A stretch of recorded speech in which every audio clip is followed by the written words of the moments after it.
പൊതുവേ ഞാൻ tech reviews ഒന്നും ചെയ്യാറില്ലെങ്കിലും ഞാൻ യൂസ് ചെയ്യുന്ന പ്രൊഡക്ട്സിൻ്റെ റിവ്യൂ പറ്റുന്ന പോലെ ഞാൻ യൂസ് ചെയ്തിട്ട് എങ്ങനെയുണ്ട് എൻ്റെ എക്സ്പീരിയൻസ് എന്നുള്ളത് ഞാൻ ഷെയർ ചെയ്യാറുണ്ട്. അങ്ങനെ ഞാൻ ഇന്ന് എത്തിയേക്കുന്നത് iQC6ൻ്റെ റിവ്യൂ ആണ്. ഞാൻ ആമസോണിൽ നിന്നാണ് ഫോൺ എടുത്തത്.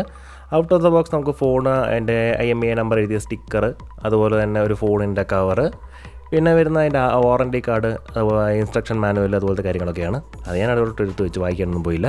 വായിക്കേണ്ടതായിരുന്നു, പോട്ടെ. എനിവേ, പിന്നെ അതിൻ്റെ കൂട്ടത്തിൽ എൻ്റെ ഫോണിൻ്റെ ചാർജർ ഇപ്പോൾ ഒരു ട്രെൻഡായിട്ട് അതിനെല്ലാം എടുത്ത് മാറ്റിക്കൊണ്ടിരിക്കുവാണല്ലോ. അതിൻ്റെ ചാർജിങ് കേബിള്, പിന്നെ നമ്മുടെ സിം ഇജക്ടറിൻ്റെ പിന്ന്, ഇത്രയും സാധനങ്ങളാണ് നമ്മളൊരു ഫോണിൻ്റെ ബോക്സിൻ്റെ അകത്ത് ഇപ്പോൾ വരുന്നത്. ഇതിൻ്റെ iQC6ൻ്റെ പ്രൈം ഡേ ഒക്കെ വരുന്ന സ്ഥിതിക്ക് റേറ്റ് കുറവ് എന്ന് നിങ്ങൾക്ക് തോന്നുന്നുണ്ടെങ്കിൽ നിങ്ങൾക്ക് കൺസിഡർ ചെയ്യാൻ പറ്റുന്ന ഒരു it's a good phone for an average day to day use. വലിയ കൂടിയ ക്വാളിറ്റി ആണെന്ന് ചോദിച്ചാൽ ഗെയിമിംഗ് ഒന്നും ഞാൻ ചെയ്യാറില്ല. അതുകൊണ്ട് തന്നെ ഗെയിമിംഗ് ബേസിൽ അതിൻ്റെ പെർഫോമൻസ് എങ്ങനെ ഉണ്ടെന്ന് എനിക്കറിയത്തില്ല. ബട്ട് നോർമലി നോക്കുവാണെന്നുണ്ടെങ്കിൽ സിം ഇടാതെ യൂസ് ചെയ്യാതെ അതേപടി വെച്ചാൽ ഇതൊരു 12 ദിവസം വരെ ബാറ്ററി ലൈഫ് നിൽക്കുന്നുണ്ട്. അതുപോലെ with SIM on an average use അത്യാവശ്യം വീഡിയോയും ഫോട്ടോയൊക്കെ എടുത്ത് ഉള്ള കാര്യങ്ങളൊക്കെ ചെയ്യുകയാണെന്നുണ്ടെങ്കിൽ ഒരു 1.25 ദിവസം അടുത്ത ദിവസം രാവിലെ വരെ എനിക്ക് ചാർജ് തന്നു. ഈ സാധനം ഞാൻ ബേസിക് സെറ്റപ്പാണ് ചെയ്യുന്നത്. ബേസിക് സെറ്റപ്പ് നിങ്ങൾക്ക് ചെയ്യുന്നുണ്ടെങ്കിൽ വേണ്ട എന്ന് തോന്നുന്ന സാധനങ്ങൾ വേണ്ടാന്ന് തന്നെ വെച്ചേക്കുക. ഞാൻ വൈഫൈ വെച്ചിട്ടായിരുന്നു സെറ്റപ്പൊക്കെ ചെയ്തത്. അപ്പം അത് ഓരോരുത്തരുടെയും പ്രിഫറൻസ് ആണല്ലോ. അത് അവരുടെ പ്രിഫറൻസ് പോലെ നമുക്ക് ചെയ്യാം. പിന്നെ ഫോണിൻ്റെ കേസിൽ ഹീറ്റ് ആകുന്ന പോലത്തെ പ്രശ്നങ്ങൾ എനിക്കുണ്ടായില്ല. അതുപോലെ ഹാങ് ആകുക, റീസെറ്റ് ചെയ്യേണ്ടവരെ ഇതുവരെ എന്തായാലും ഉണ്ടായിട്ടില്ല. ഇപ്പോൾ എടുത്തിട്ടൊരു 7 മാസം അടുപ്പിച്ചായി. അപ്പം പെർഫോമൻസ് ബേസിസിൽ എനിക്ക് അത്ര വലിയ പ്രശ്നമൊന്നും ഉണ്ടായില്ല ഇതുവരെ. എടുത്ത ടൈമിൽ റാം ഒഴിച്ചാൽ Z9 ഇതുമായിട്ട് വളരെ കമ്പയറബിൾ ആയിരുന്നു കേട്ടോ. ഇതിൻ്റെ ചാർജിങ്ങും അതുപോലത്തെ കാര്യങ്ങളൊക്കെ നോക്കാൻ വേണ്ടിയിട്ട് ഇതിൻ്റെ ചാർജ് ഫുള്ള് ഡ്രെയിൻ ആകുന്നത് വരെ ഞാനത് വെയിറ്റ് ചെയ്തു. 0% ഈ സാധനം ഓഫായി പോയതിന് ശേഷം ഞാൻ ചാർജറുമായിട്ട് കണക്ട് ചെയ്തു. ചാർജർ കണക്ട് ചെയ്തിട്ട് ഓണാക്കി.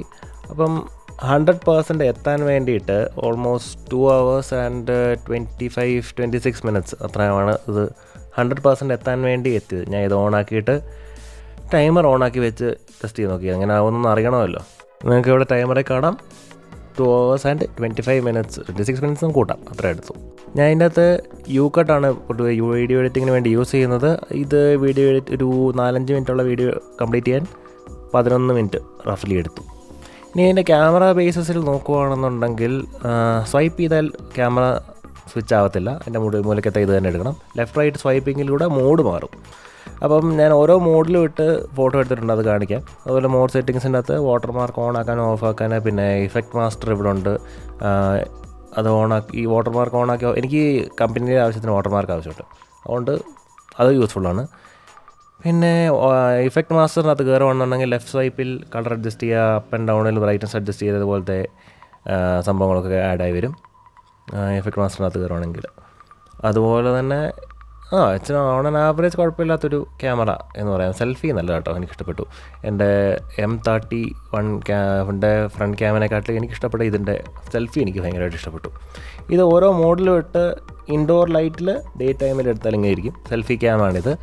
അതുപോലെ തന്നെ ഔട്ട്ഡോർ സെൽഫി ഫ്രണ്ട് ക്യാമിലുള്ള ഇമേജാണ് നിങ്ങളിപ്പോൾ കാണുന്നത്. ഇത് സെൽഫി ക്യാമറയിലുള്ള ഇമേജ്.